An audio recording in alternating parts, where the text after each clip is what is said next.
Éthique à Nicomaque d'Aristote, livre 3e, chapitre 4.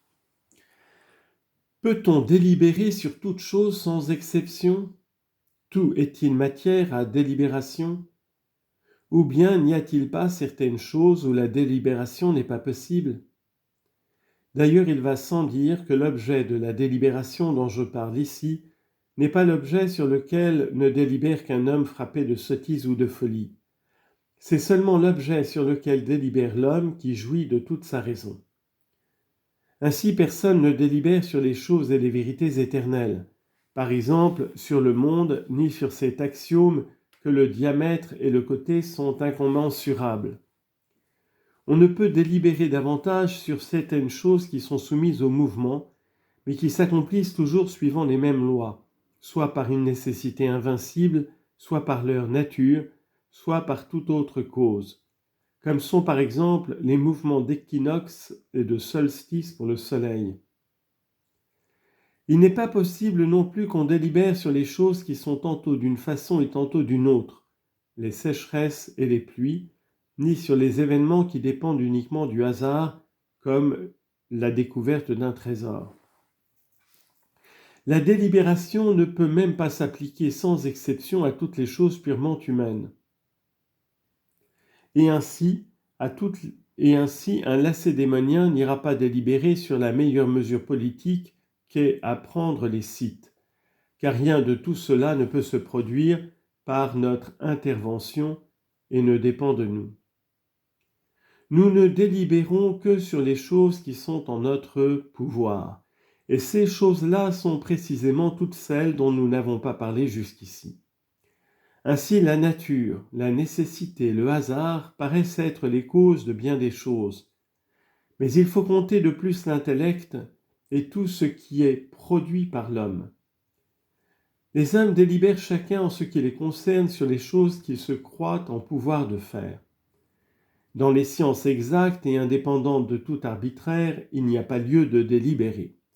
Par exemple, dans la grammaire où il n'y a pas d'alternative et d'incertitude possible sur l'orthographe des mots. Mais nous délibérons sur les choses qui dépendent de nous et qui ne sont pas toujours invariablement d'une seule et même façon. Par exemple, on délibère sur les choses de médecine, sur les spéculations de commerce et d'affaires. On délibère sur l'art de la navigation plus que sur l'art de la gymnastique, à proportion même que le premier de ces arts est moins précis que le second.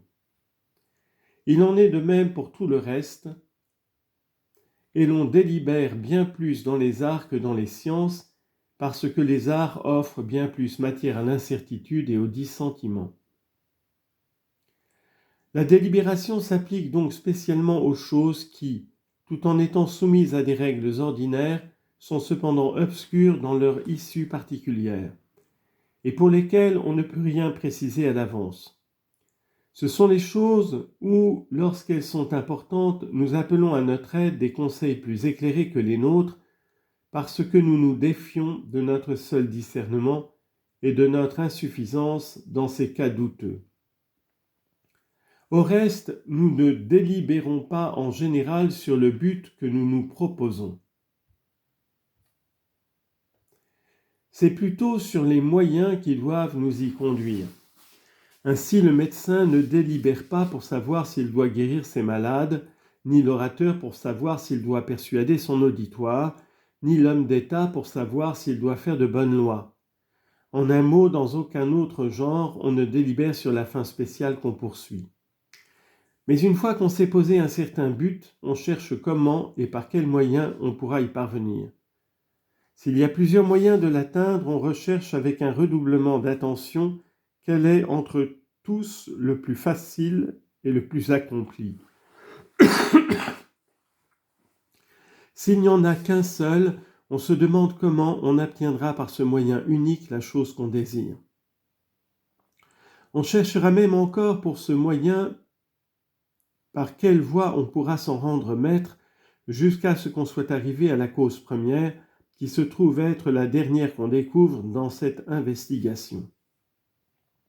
De fait, quand on délibère, on semble chercher quelque chose par le procédé qui vient d'être décrit et faire une analyse pareille à celle qu'on applique aux figures de géométrie qu'on veut démontrer. D'ailleurs, toute recherche, évidemment, n'est pas une délibération. Témoin les recherches mathématiques. Mais toute délibération est une recherche, et le dernier terme qu'on trouve dans l'analyse à laquelle on se livre est le premier qu'on doit employer pour produire la chose qu'on souhaite. Que si l'on arrive à reconnaître qu'elle est impossible, on y renonce. Et par exemple, si, quand on a besoin d'argent, on voit qu'on ne peut pas s'en procurer.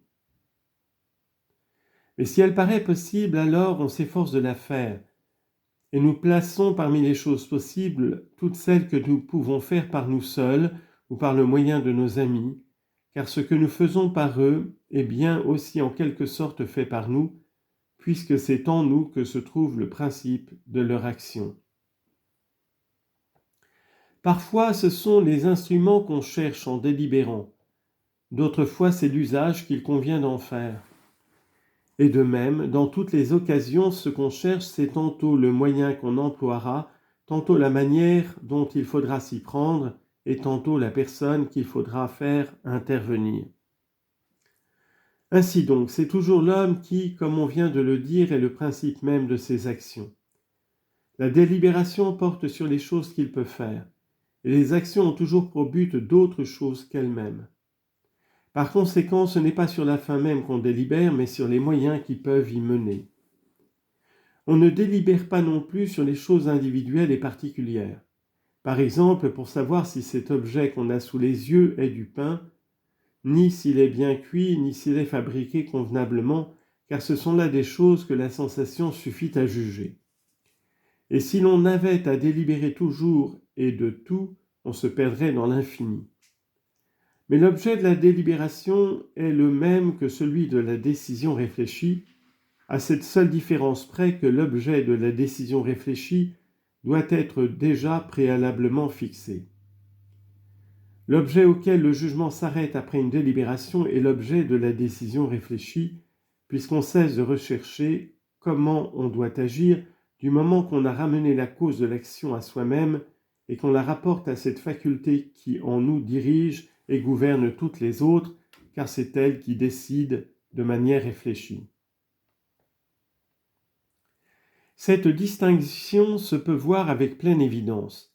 Même dans les antiques gouvernements dont Homère nous a retracé l'image, on y voit les rois annoncer au peuple les décisions qu'ils ont prises.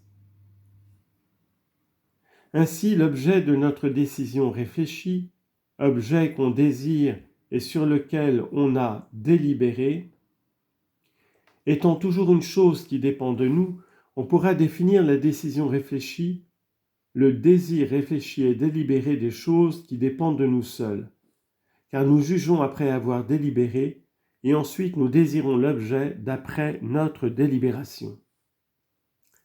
Cette simple esquisse que nous venons de tracer de la décision réfléchie suffit pour montrer ce qu'elle est et quelle chose elle concerne, et pour faire voir qu'elle ne s'adresse jamais qu'à la recherche des moyens qui peuvent mener au but qu'on poursuit.